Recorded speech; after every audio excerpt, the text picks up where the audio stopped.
अच्छा क्लास, हमने इससे पहले स्टेप ग्रोथ पॉलीमर्स को हम डिस्कस कर रहे थे और इससे पहले हम पॉलीएमाइड्स की के बारे में कम्प्लीटली डिस्कस कर चुके हैं, जिसमें नायलॉन 6 था, नायलॉन 6 था। उसकी फॉर्मेशन, उसकी सिंथेसिस हम कम्प्लीटली इससे पहले कवर कर चुके हैं। आज जो हमारे पास है वो है पॉलीएस्टर्स। ठीक है, इसके बारे में हमने थोड़ा सा ब्रीफ इंट्रोडक्शन अपनी क्लास में लिया था कि पॉलीएस्टर्स क्या होते हैं, स्टेप ग्रोथ पॉलीमर्स होते हैं, इनकी सिंथेसिस आप कैसे करते हो। कि इनकी सिंथेसिस के लिए आपको दो चीजें रिक्वायर हैं, दो मोनोमर्स रिक्वायर हैं, एक होते हैं डायसिड्स और एक होते हैं डायोल्स। ठीक है, या फिर इनकी सिंथेसिस के लिए आप जो है वो इन्हीं डायसिड्स क्लोराइड के डायसिड क्लोराइड डेरिवेटिव यूज कर सकते हो और साथ डायोल्स यूज कर सकते हो। एंड द लास्ट स्टेप आप इनकी सिंथेसिस के लिए जो है वो एस्टर को यूज कर सकते हो इटसेल्फ, और साथ उसके साथ कोई डायोल यूज करोगे, तब भी इन तीनों केसेस में आपको पॉलीएस्टर्स ही मिलेंगे। अब आ जाते हैं, ये जो पॉलीएस्टर्स होते हैं इनकी जो फॉर्मेशन के हमने तीन मेथड देखे हैं। तो इनमें से जो पहले दो मेथड हैं, इन्हें एस्टेरिफिकेशन का नेम दिया जाता है, और जो थर्ड मेथड है जिसमें आप एस्टर को ट्रीट करते हो डायोल के साथ, इसे ट्रांस एस्टेरिफिकेशन का नेम दिया जाता है। फिर हमने लास्ट टाइम बात की थी कि जो पॉलीएस्टर्स होते हैं वो दो तरह के हो सकते हैं हमारे पास, एलिफेटिक भी हो सकते हैं और एरोमेटिक भी हो सकते हैं। एलिफेटिक के बारे में हमने कहा था कि वो जो है हमारे पास एलिफेटिक पॉलीएस्टर्स हों तो उनका मेल्टिंग पॉइंट हमारे पास बहुत लो होता है, जबकि जो एरोमेटिक पॉलीएस्टर्स होते हैं उनका मेल्टिंग पॉइंट हमारे पास बहुत हाई होता है। सिमिलरली जो आपके पास पॉलीइथीन है पॉलीमर, उसका मेल्टिंग पॉइंट जो है वो 120 डिग्री सेंटीग्रेड होता है, जबकि जो आपका एलिफेटिक पॉलीएस्टर है उसका मेल्टिंग पॉइंट की जो रेंज है वो 50 टू 80 डिग्री सेंटीग्रेड होती है। जैसे हमें नजर आ रहा है कि पॉलीइथीन जो है उसका मेल्टिंग पॉइंट 120 डिग्री सेंटीग्रेड है, तो ये एलिफेटिक पॉलीएस्टर से भी ज्यादा है, और इसकी जो प्रॉपर्टीज होती हैं वो एलिफेटिक पॉलीएस्टर से मिलती जुलती होती हैं, कंपैरेबल होती हैं। अगर आपको कहीं डिजायर्ड प्रॉपर्टी चाहिए एलिफेटिक पॉलीएस्टर्स की, तो आप वो पॉलीइथीन को यूज करके भी अटेन कर सकते हो, बट पॉलीइथीन की तरफ जाना हमारे लिए क्यों बेनिफिशियल है, क्यों उसके एडवांटेज है हमारे पास, रीजन ये है कि उसका हाई मेल्टिंग पॉइंट जो है वो रिस्पॉन्सिबल है, या उसकी वजह से हम प्रेफर करेंगे कि एलिफेटिक पॉलीएस्टर की जगह हम पॉलीइथीन को लें। ठीक है, अच्छा नेक्स्ट आ जाते हैं कि हमारा जो पॉलीएस्टर है उसकी फॉर्मेशन किस तरह हमने करनी है। तो पहला मैंने जैसे आपको बताया था, हम यूज करेंगे कोई डाई एसिड और साथ हम यूज करेंगे कोई डायोल। ठीक है, डाई एसिड और डायोल को यूज करते हुए हम जो है वो पॉलीएस्टर की फॉर्मेशन कर सकते हैं, या फिर हम ये जो डाई एसिड यूज किया है इसका हम क्लोरो डेरिवेटिव लेके acid chloride di acid chloride derivative लेके उससे भी हम जो है वो फॉर्मेशन कर सकते हैं अपने एलिफेटिक पॉलीएस्टर की। अब ये जो प्रोसेस होता है फॉर्मेशन का, इसे आप एस्टेरिफिकेशन कहते हो। ठीक है, एस्टेरिफिकेशन क्यों कहते हैं? एस्टेरिफिकेशन इसलिए कहते हैं क्योंकि आपको नजर आ रहा है एक साइड पे हम एसिड ले रहे हैं और एक साइड पे हम अल्कोहल ले रहे हैं। ठीक है, जो कि यहाँ पे क्या हो गया, यहाँ थोड़ी सी मॉडिफिकेशन ये हो गई है कि एसिड जो है वो हमारे पास डाई एसिड है और अल्कोहल जो है वो हमारे पास डायोल है। अगर हम यहाँ पे देखें तो जो फर्स्ट स्टेप है उसमें आपके पास स्टेरिफिकेशन होगी, कंडेंसेशन मींस उसके थ्रू आपके पास वाटर मॉलिक्यूल यहाँ से रिलीज हो जाएगा, ये आपके पास बनेगा डाइमर। इस डाइमर में देन फिर आप दोनों मोनोमर्स की एडिशन करोगे और आपके पास टेट्रामर की फॉर्मेशन हो जाएगी। बट इसका मैकेनिज्म क्या है कि आपके पास ये स्टेरिफिकेशन प्रोसेस किस तरह होगा। तो जिस तरह हमारे पास नॉर्मल स्टेरिफिकेशन प्रोसेस होता है वैसे ही यहाँ पे होगा। और एस्टेरिफिकेशन क्लास आपके पास एसिड कैटालाइज एस्टेरिफिकेशन होती है। जब भी आप एस्टेरिफिकेशन करते हो तो आप catalytic amount of sulphuric acid और एसिटिक एसिड कुछ भी अमाउंट जो है वो आप डालते हो एसिड की, just to accelerate the reaction. ठीक है, बट यहाँ हमने कोई एसिड यूज नहीं किया, हम यहाँ पे सिंपल एस्टेरिफिकेशन की बात कर रहे हैं। तो हमारा जो डायोल है जो कि हमारे पास इथिलीन ग्लाइकोल है, वो रिएक्ट करेगा हमारे डाई एसिड के साथ। कैसे रिएक्ट करेगा कि ये ऑक्सीजन पे मौजूद जो लोन पेयर हैं वो अटैक करेंगे इस एसिड के कार्बन सेंटर पे, जो कि इलेक्ट्रोफिलिक सेंटर है। जैसे ही अटैक होगा, कार्बन और ऑक्सीजन का पाई बॉन्ड ब्रेक करेगा, दोनों इलेक्ट्रॉन ऑक्सीजन की तरफ मूव करेंगे और आपके पास कुछ ये सिचुएशन बन जाएगी कि जो आपका डायोल था, जो आपका इथीन ग्लाइकोल था, उसने चूंकि ऑक्सीजन से अटैक किया है, तो ऑक्सीजन और कार्बन के इन बिटवीन जो है वो बॉन्ड की फॉर्मेशन हो जाएगी, सिग्मा बॉन्ड की, और कार्बन और जो कार्बोनाइल का, जो कार्बोक्सिलिक एसिड में कार्बन ऑक्सीजन डबल बॉन्ड था, वो तो ब्रेक कर गया।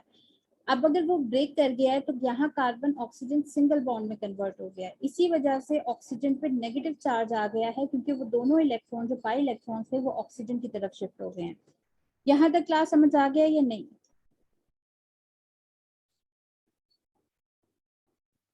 जी मैम।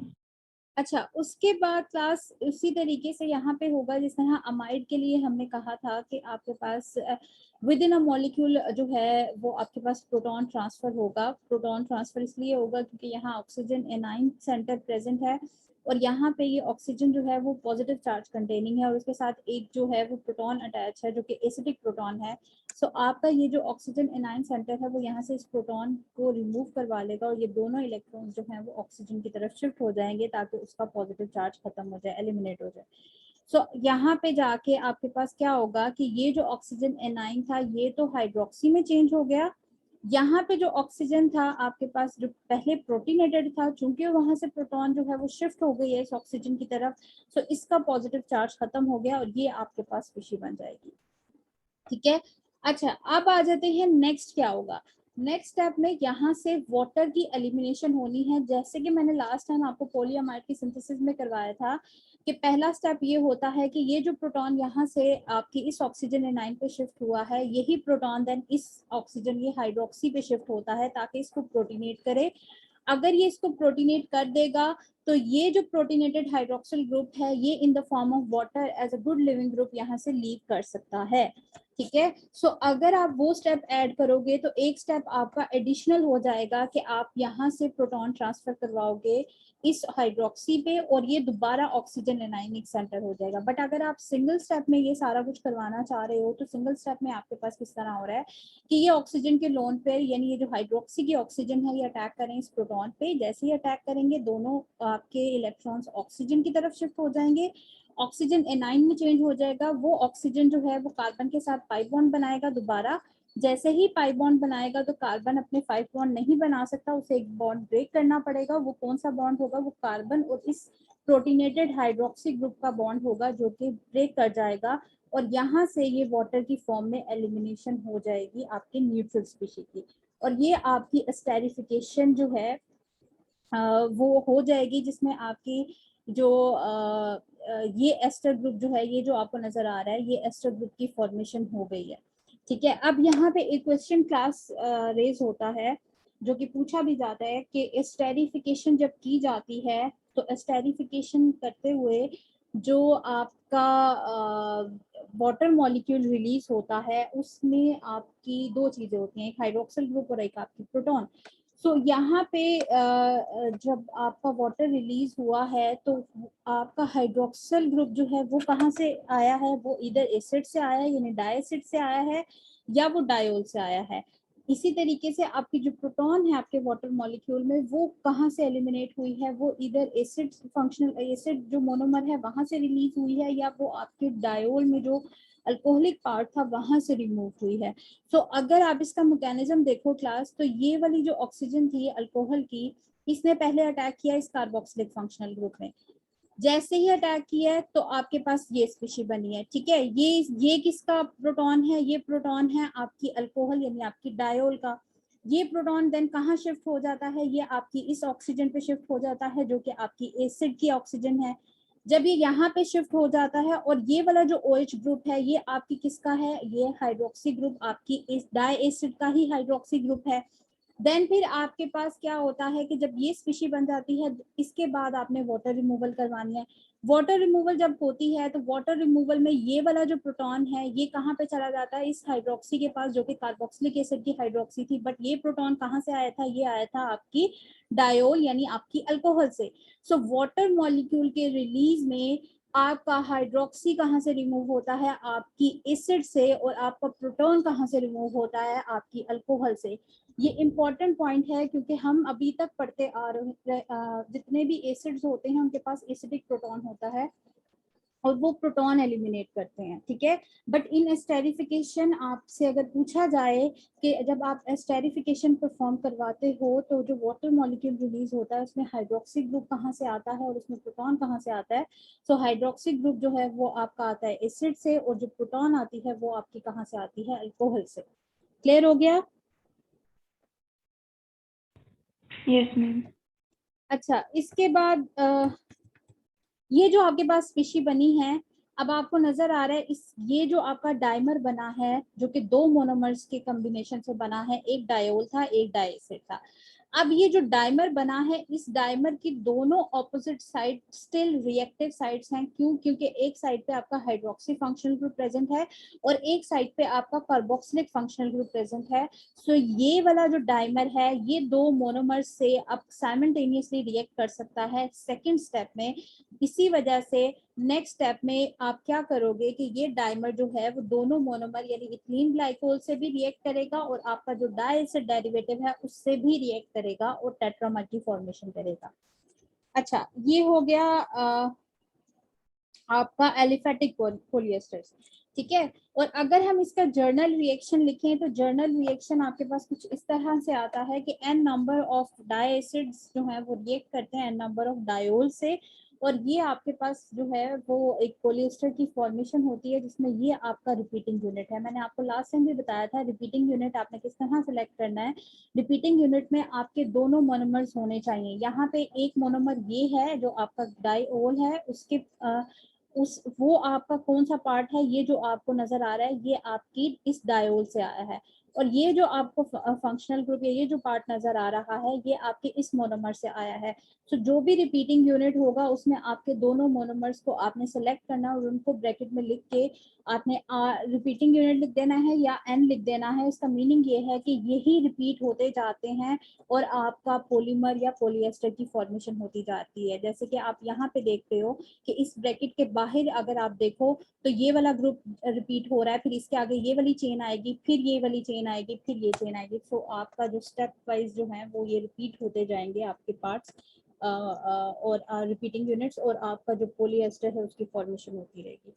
अच्छा, यहाँ पे एक जर्नल फॉर्मूला लिखा हुआ है वाटर मॉलिक्यूल की रिलीज का कि जितने n नंबर ऑफ यूनिट्स होंगे आपके बनने वाले पॉलीमर में तो आपके वाटर मॉलिक्यूल का नेट रिलीज कितना होगा, वो आपका 2n-1 H2O होगा, ठीक है। यहाँ पे अगर आपको याद हो तो ये फॉर्मूला आपका नाइलॉन में भी हम पढ़ चुके हैं।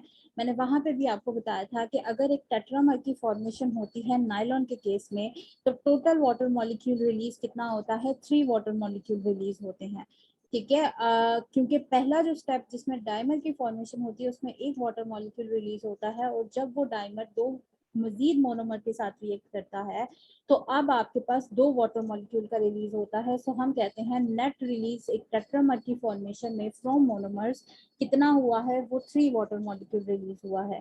सो आपके पास उस टेट्रामर में कितने मोनोमर यूनिट्स प्रेजेंट हैं, वो हर एक के 2-2 मोनोमर यूनिट्स प्रेजेंट हैं, यानी 2 कार्बोक्सिलिक एसिड के और 2 ही डायोल्स के। सो यानी n की वैल्यू हो जाती है 2। सो 2 into 2 आपके पास 4, 4 minus 1 will be equal to 3। सो एक टेट्रामर की फॉर्मेशन में आपके पास 3 वाटर मॉलिक्यूल रिलीज होते हैं। अगर आप स्टेप वाइज काउंट करो तब भी 3 आते हैं, लेकिन अगर आप जर्नल फॉर्मूला लिख दो तो यहाँ से भी आप वाटर मॉलिक्यूल काउंट कर सकते हो अगर आपको यहाँ n की वैल्यूज का पता है। क्लियर हो गया या नहीं? जी मैम। यहाँ पे क्लास अगर n की वैल्यू 3 हो तो यहाँ पे वाटर मॉलिक्यूल रिलीज कितना होगा, आपके पास 5 वाटर मॉलिक्यूल रिलीज होंगे और 3 monomer units of this diacid will combine with 3 monomer units of diols to form a hexamer, ठीक है। उससे एक हेक्सामर बनेगा जिसमें से हर एक के रिस्पेक्टिव कितने मोनोमर यूनिट्स होंगे, 3 इसके होंगे और 3 इसके होंगे। तो n की वैल्यू कितनी होगी, 3 हो जाएगी। यहाँ सम नहीं लेना दोनों वैल्यूज का, यहाँ हर सिर्फ एक कोई सी वैल्यू आपने लेनी है। सो आपका n की वैल्यू हो जाएगी 3। सो 2 इंटू 3 आपके पास 6 हो जाएगा, 6 माइनस 1 5 हो जाएगा। सो एक हेक्सामर की फॉर्मेशन में 5 वाटर मॉलिक्यूल रिलीज होंगे। अगर आपको इस तरह समझ नहीं आ रही तो जिस तरह मैंने स्टेप वाइज करवाया है आप उस स्टेप वाइज के अकॉर्डिंग करोगे तो आप काउंट करोगे तो इतने ही आते हैं, ठीक है। अच्छा नेक्स्ट आ जाते हैं आपका एस्टेरिफिकेशन प्रोसेस। अब यहाँ पे आपने क्या लेना है कि जो आप अगर आप डाई एसिड नहीं यूज करते, ठीक है, अगर आपके पास डाई एसिड डेरिवेटिव नहीं है बल्कि आपके पास डाई एसिड क्लोराइड डेरिवेटिव है तो फिर आपने उसी तरीके से उसे डायोल से रिएक्ट करवाना है जो कि आपकी इथीलीन ग्लाइकोल है, और उसी तरीके से आपके पास वही पॉलीएस्टर बनेगा जो कि आप डाई एसिड से लेना चाह रहे हो। यहाँ पे अगर आप देखो तो रिपीटिंग यूनिट में जो क्लोरो है वो तो रिलीज हो गया, ठीक है। सो क्लोरो से कोई फर्क नहीं पड़ता, आपका बनेगा पॉलीएस्टर ही जो कि आप डाई एसिड से भी बना सकते हो और उसके डाई एसिड क्लोराइड डेरिवेटिव से भी बना सकते हो, ठीक है। अच्छा यहाँ पे इसकी फॉर्मेशन देख लेते हैं। ये तो जर्नल रिएक्शन है कि ये दोनों कंबाइन करेंगे, यहाँ पे जाके इस कार्बोनाइल के इन बिटवीन और इस ऑक्सीजन के इन बिटवीन जो है वो एस्टर फंक्शनैलिटी डेवलप हो जाएगी और यहाँ से ये जो HCl है ये रिमूव हो जाएगा, ठीक है। और इसी तरीके से यहाँ पे जाके एक मोनोमर कंबाइन होगा और वो भी इसी तरीके से यहाँ से एक HCl रिमूव करवा देगा जिसकी वजह से यहाँ पे भी एक एस्टर फंक्शनैलिटी आ जाएगी और यहाँ पे भी एस्टर फंक्शनैलिटी आ जाएगी। सो ये कंटिन्यू रहेगा आपका प्रोसेस और ओवरऑल आपके पास ये पॉलीएस्टर की फॉर्मेशन हो जाएगी। लेकिन इसका मैकेनिज्म अगर हमें पता होगा तो हम इसको ज्यादा प्रॉपरली समझ सकते हैं। तो मैकेनिज्म क्लास अगर आप देखो तो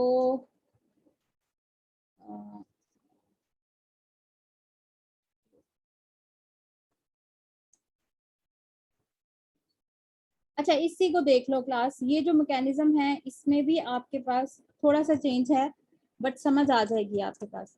आपको कि जस्ट डिफरेंस क्या है, डिफरेंस ये है कि वहां पे यहाँ पे हाइड्रोक्सी फंक्शनल ग्रुप था एसिड में और यहाँ क्लोरो है, ठीक है। वहां पे ये जो हाइड्रोक्सी की ऑक्सीजन थी ये अटैक करती थी कार्बन सेंटर पे, जैसे ही अटैक करती थी कार्बन सेंटर पे आपका कार्बन ऑक्सीजन जो पाई बॉन्ड है वो क्लीव करता था, दोनों इलेक्ट्रॉन्स ऑक्सीजन की तरफ मूव करते थे, ऑक्सीजन एनाइन में कन्वर्ट होता था और साथ ही यहाँ पे कार्बन और इस ऑक्सीजन के इन बिटवीन सिग्मा बॉन्ड की फॉर्मेशन होती थी। कुछ समझ आ रहा है या करवा दूं इसको?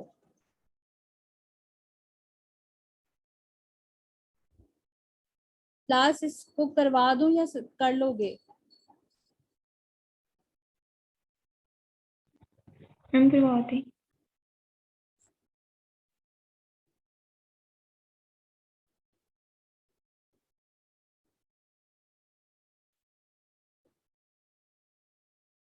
अच्छा वेट करो।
देखो क्लास ये है, यहाँ पे CH2 ग्रुप जो है वो अब वहाँ पे 6 है आपके पास, ठीक है। बट समझने के लिए मैंने यहाँ पे एक ही CH2 ग्रुप लगाया है। तो ये आपका एक डाइएसिड क्लोराइड है, ये आपकी डायोल्स है। स्क्रीन शेयर हो रही है ना आपके साथ? Yes ma'am.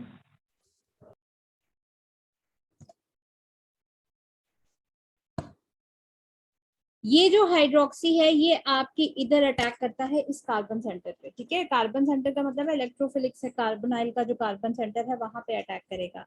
जैसे ही अटैक करेगा क्लास, पहला काम क्या होता है, पहला काम आपके पास ये होता है कि ये जो बॉन्ड है ये ब्रेक करेगा, ये दोनों इलेक्ट्रॉन ऑक्सीजन की तरफ मूव करेंगे। अगर ये ऑक्सीजन की तरफ मूव करेंगे तो क्या होगा आपके पास,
ये देखो क्लास, यहाँ पे ये जो हाइड्रोक्सी है, ये जैसे ही अटैक करता है इस कार्बन सेंटर पे, तो यहाँ पे इसके, इस कार्बन के इन बिटवीन और इस हाइड्रोक्सी के ऑक्सीजन के इन बिटवीन तो सिग्मा बॉन्ड बन गया, जो कि ये है, ठीक है, ये वाला जो सिग्मा बॉन्ड की फॉर्मेशन हो रही है।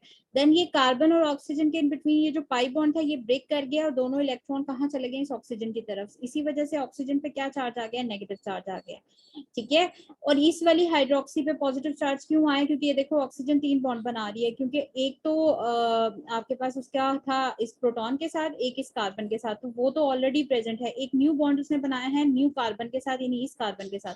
तो इसी वजह से 3 बॉन्ड जब भी ऑक्सीजन बनाती है तो उस पर पॉजिटिव चार्ज आता है। देन इसके बाद वाला स्टेप क्या होगा, इसके बाद आपके पास इंटरनल जो आपके पास within a molecule proton transfer होती है वो स्टेप होगा। और वो स्टेप कैसे होगा,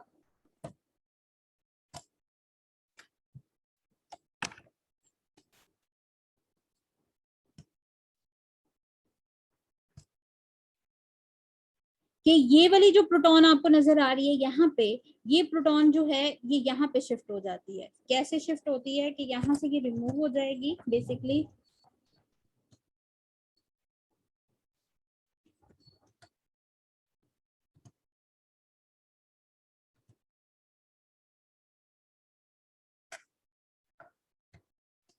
यहाँ से ये वाली जो प्रोटॉन थी ये कहाँ पे चली गई है, ये इस ऑक्सीजन एनाइन की तरफ चली गई है यहाँ पे, ठीक है। सो ये तो हाइड्रोक्सी में चेंज हो गया, ठीक है, साथ ही इसका नेगेटिव चार्ज भी खत्म हो गया, और यहाँ पे चूंकि पॉजिटिव चार्ज था तो ये प्रोटॉन चूंकि दोनों इलेक्ट्रॉन इस ऑक्सीजन को देके गई है, तो इसका भी पॉजिटिव चार्ज यहाँ पे खत्म हो गया, ये बन गया आपके पास। समझ आया यहाँ तक? Yes ma'am. अच्छा, उसके बाद क्लास नेक्स्ट स्टेप क्या होगा, यहाँ पे इसको मैं हाइड्रोक्सी को ऐसे लिख रही हूँ, ठीक है, समझाने के लिए, ये हाइड्रोक्सी है यहाँ पे, लेकिन इसको समझाने के लिए मैंने इस तरह लिखा है। देन क्या होगा, देन ये होगा, यहाँ ऑक्सीजन पे लोन पेयर प्रेजेंट है, वो लोन पेयर यहाँ पे पाई बॉन्ड बनाएंगे, जैसे ही पाई बॉन्ड बनाएंगे ये जो है आपका ये यहाँ से लीव कर जाएगा,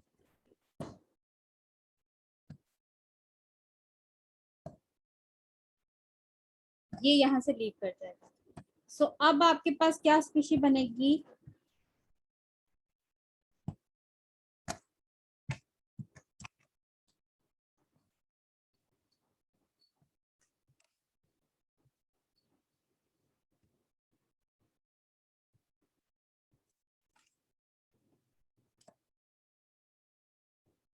अच्छा अब आपके पास क्लास क्या स्पीशी बनेगी, देखो इसको,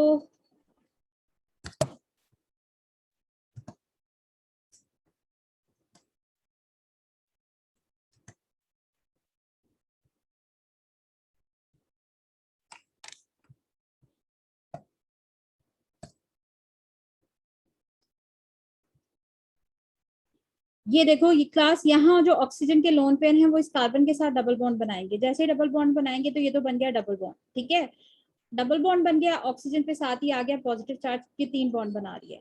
यहाँ से क्लोरो जो है क्लोरो एनाइन वो रिमूव हो गया, दोनों इलेक्ट्रॉन लेके यहाँ से जो आपकी क्लोरीन है वो क्लोरो एनाइन की फॉर्म में यहाँ से रिमूव हो गई।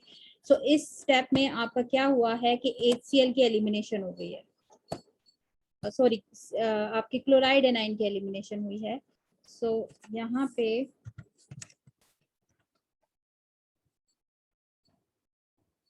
आपका ये जो क्लोराइड एनाइन है ये लीव कर गया, ठीक है। और ये आपके पास स्पीशी बन गई है जिसमें आपको नजर आ रहा है कार्बन की वैलेंसी तो सेटिस्फाइड है, कार्बन के तो 4 बॉन्ड पूरे हैं, बट ऑक्सीजन के पास जो है वो पॉजिटिव चार्ज है, और क्योंकि ऑक्सीजन 3 बॉन्ड बना रही है, तो ये जो प्रोटॉन है ये एसिडिक प्रोटॉन है। और यहाँ पे हमारे पास जो क्लोराइड एनाइन रिमूव हुआ है ये एज अ बेस एक्ट करेगा, और बेस क्या काम करती है, वो प्रोटॉन पे अटैक करती है। सो यहाँ पे एक प्रोटॉन अवेलेबल है जो कि एसिडिक प्रोटॉन है, हमारे पास बेस भी अवेलेबल है जो कि अभी रिमूव हुई है हमारे पास in the form of leaving group, जो कि क्लोराइड एनाइन की फॉर्म में रिमूव हुई है। सो यही क्लोराइड एनाइन देन इस प्रोटॉन पे अटैक करेगा। सो नेक्स्ट स्टेप में आपका क्या होगा,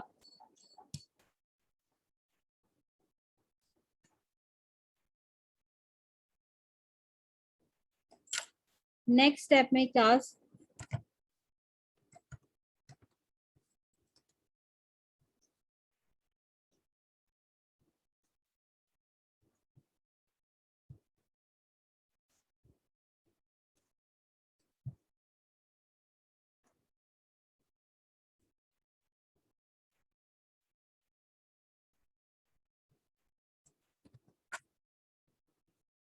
नेक्स्ट स्टेप में आपका जो क्लोराइड एनाइन है उसका आप अटैक करवाओगे इस प्रोटॉन पे, ठीक है, क्योंकि उसने इस प्रोटॉन को एब्स्ट्रैक्ट करना है। सो आप यहाँ पे क्लोराइड एनाइन को ऐड कर रहे हो स्टेप में, यानी ऐड का मतलब ये है कि बेसिकली इन्वॉल्व है आपका क्लोराइड एनाइन स्टेप में, और वो इस प्रोटॉन को एब्स्ट्रैक्ट करेगा यानी रिमूव करेगा, और दोनों इलेक्ट्रॉन इस ऑक्सीजन की तरफ चले जाएंगे, जिसको समझाने के लिए मैं इस स्टेप को करवा देती हूँ दोबारा, स्टेप को दोबारा देखो।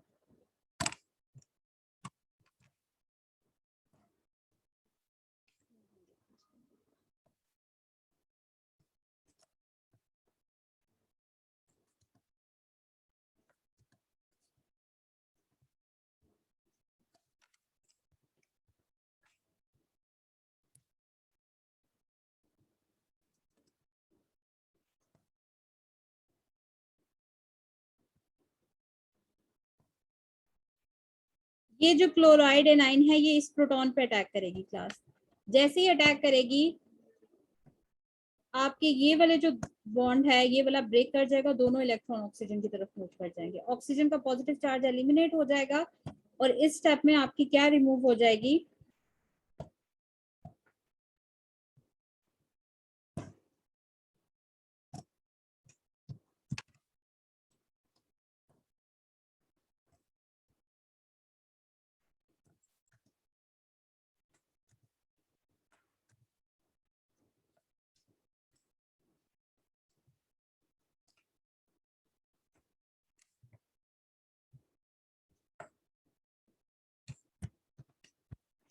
साथ ही आपका HCl जो है वो यहाँ से रिमूव हो जाएगा, और ये जो आपको नजर आ रहा है ये आपकी एस्टर फंक्शनैलिटी जो है वो यहाँ पे फॉर्म हो गई है, ठीक है। सो इसी तरीके से जितनी ester functionality, number of ester functionality आपके पास डेवलप हो जाएगी, क्योंकि आप जो बना है आपके पास ये जो डाइमर बना है, अगर आप देखो तो इसकी एक रिएक्टिव ऑपोजिट एंड ये है और एक ऑपोजिट एंड ये है, दोनों साइड पे आपको फंक्शनल ग्रुप नजर आ रहे हैं, एक साइड पे हाइड्रोक्सी और एक साइड पे ये पूरा एसिड क्लोराइड।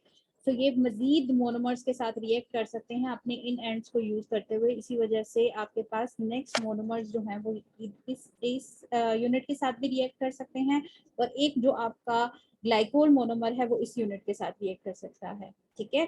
तो आपका ये जो नेक्स्ट स्टेप है वो कंटिन्यू रहेगा, और आपकी इस डाइमर से देन टेट्रामर की फॉर्मेशन होगी, ठीक है। बट यहाँ पे एलिमिनेशन किसकी हो रही है, वाटर मॉलिक्यूल एलिमिनेट नहीं हो रहा, आपके पास HCl मॉलिक्यूल की एलिमिनेशन हो रही है, बट ये प्रोसेस स्टिल कंडेंसेशन है, क्योंकि ऐसे रिएक्शन जिनमें स्मॉल मॉलिक्यूल एलिमिनेट होता है ना कंडेंसेशन रिएक्शन कहा जाता है। समझ आ गई है? Yes ma'am. अच्छा दोबारा आते हैं उस पे, ये हम नेक्स्ट को डिस्कस कर रहे थे जो कि है आपका, यहाँ तक पॉलिएस्टर्स हो जाते हैं आपके, और एलिफेटिक पॉलिएस्टर्स, ठीक है। अब आ जाते हैं कि अगर आपने एरोमेटिक पॉलिएस्टर्स बनाने हो, जैसे मैंने आपसे कहा कि जो आपके एरोमेटिक होते हैं उनमें आपके पास क्या होता है कि उनका मेल्टिंग पॉइंट हाई होता है। सो अगर आपने एरोमेटिक की तरफ जाना हो तो फिर आप क्या करोगे, फिर आप सिंपली ये करोगे कि जो आपका अल्कोहल है, जो आपकी डायोल है क्लास, या तो वो डायोल आप एरोमेटिक ले सकते हो, या जो आप डाई एसिड ले रहे हो या डाई एसिड क्लोराइड ले रहे हो वो आप एरोमेटिक ले सकते हो। ठीक है, तो दोनों में से किसी भी एक चीज को आप एरोमेटिक की तरफ लेके जा सकते हो। जैसे अगर आप अपनी बुक में देखो तो उसने एरोमेटिक पॉलिएस्टर्स बनाए हैं, जिनमें एक दफा वो क्या कर रहा है कि आपके पास जो है वो यहाँ पे आप एसिड डेरिवेटिव एरोमेटिक की तरफ लेके जा सकते हो, या आप एसिड क्लोराइड डेरिवेटिव की तरफ लेके जा सकते हो। बट यहाँ पे जो उसने बनाया है वो आपके पास है एस्टर, एस्टर को लेके वो उसको डायोल के साथ ट्रीट कर रहा है। ये प्रोसेस ट्रांस एस्टेरिफिकेशन है। बट मैं आपको ये बता रही हूँ कि आप जरूरी नहीं है कि सिर्फ एलिफेटिक पॉलिएस्टर्स बनाओ, आप एरोमेटिक की तरफ भी जा सकते हो। मैकेनिज्म ऑफ फॉर्मेशन सेम रहेगा, बस डिफरेंस क्या हो जाएगा कि जहां आपने एलिफेटिक डायोल्स यूज किए हैं, एलिफेटिक डायसिड्स यूज किए हैं, उनको आप रिप्लेस कर सकते हो इस एरोमेटिक डायोल से या किसी एरोमेटिक एसिड से, डायसिड से। ठीक है, तो उस केस में बनने वाले पॉलिएस्टर्स आपके एरोमेटिक पॉलिएस्टर्स होंगे, लेकिन थ्रू सेम मैकेनिज्म ही बनेंगे। फर्क सिर्फ उनकी जो प्रॉपर्टी है उसमें होगा कि उनका मेल्टिंग पॉइंट हाई होगा। ठीक है, और यहाँ पे जो दो एग्जांपल्स हैं वो ऑल्दो एस्टेरिफिकेशन की नहीं है, वो ट्रांस एस्टेरिफिकेशन की है, जो कि थर्ड मैंने आपको बताया था कि हम पॉलिएस्टर्स को थ्रू ट्रांस एस्टेरिफिकेशन भी बना सकते हैं। और वो ट्रांस एस्टेरिफिकेशन का प्रोसेस क्या होता है कि ट्रांस एस्टेरिफिकेशन ये होती है क्लास कि उसमें आप एस्टर को, यानी ऑलरेडी जो पहले ही बना हुआ एस्टर है, ठीक है, अभी जो पीछे हमने प्रोसेस पढ़े हैं वो एस्टेरिफिकेशन थे कि उसमें हम एस्टर फंक्शनैलिटी बना रहे थे, यानी एस्टर की फॉर्मेशन कर रहे थे। बट यहाँ पे ट्रांस एस्टेरिफिकेशन में क्या होता है, एस्टर ऑलरेडी आपके पास मौजूद होता है, उस एस्टर को आप अल्कोहल यानी डायोल से ट्रीट करते हो। ठीक है, डायोल आपको वही नजर आ रही है हमारे पास, इथेन 1,2 डायोल या इथिलीन ग्लाइकोल है हमारे पास। इसके साथ हम इस एस्टर को ट्रीट करते हैं, तो reaction of ester with alcohol को आप ट्रांस एस्टेरिफिकेशन कहते हो। रीजन क्या होता है कि इस रिएक्शन में आप देखोगे कि ये जो आपको मिथाइल ग्रुप नजर आ रहा है ये चेंज हो जाएगा किससे, इस पूरे आपके पास अल्काइल ग्रुप या इस हाइड्रोक्सी जो आपके पास डायोल है, डायोल जो है उसके अल्काइल ग्रुप से।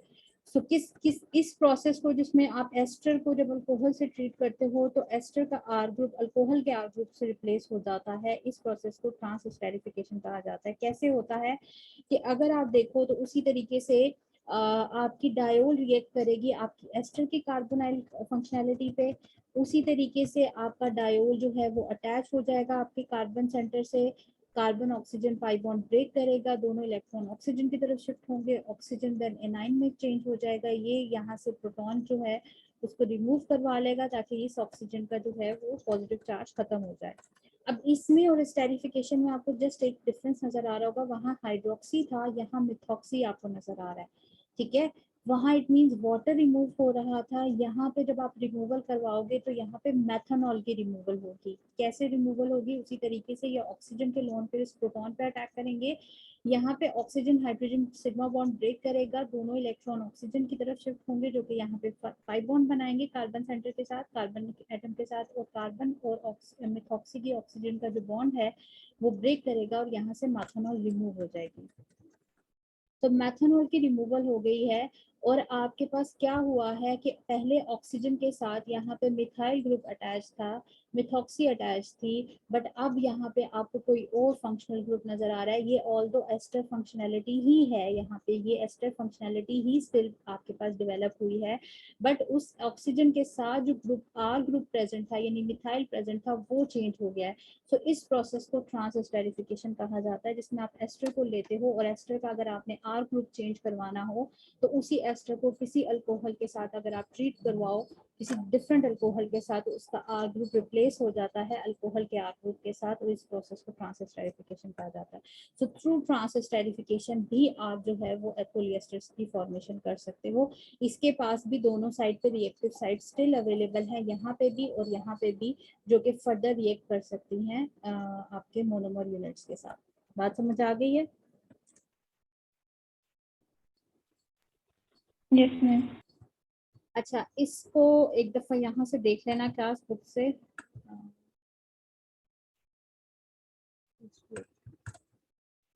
यहाँ पे ठीक है, ये देखो, ये उसने एस्टर लिया है, ये उसने 1,2 इथीन डायोल या इथीन इथाइलिन ग्लाइकोल जो है उसको लिया है, और यहाँ उसने बताया मैथनॉल की का रिलीज हो जाता है आपके पास, और ये आपके पास जो है वो पॉलीमर बन जाता है, जिसे एक स्पेशल नेम ट्रेडमार्क जो स्पेशल नेम दिया जाता है वो है डेक्टोन, या फिर इसको टेरिलीन भी कहा जाता है, टीलीन भी कहा जाता है, या PETP का नेम भी दिया जाता है इस बनने वाले पॉलीमर को।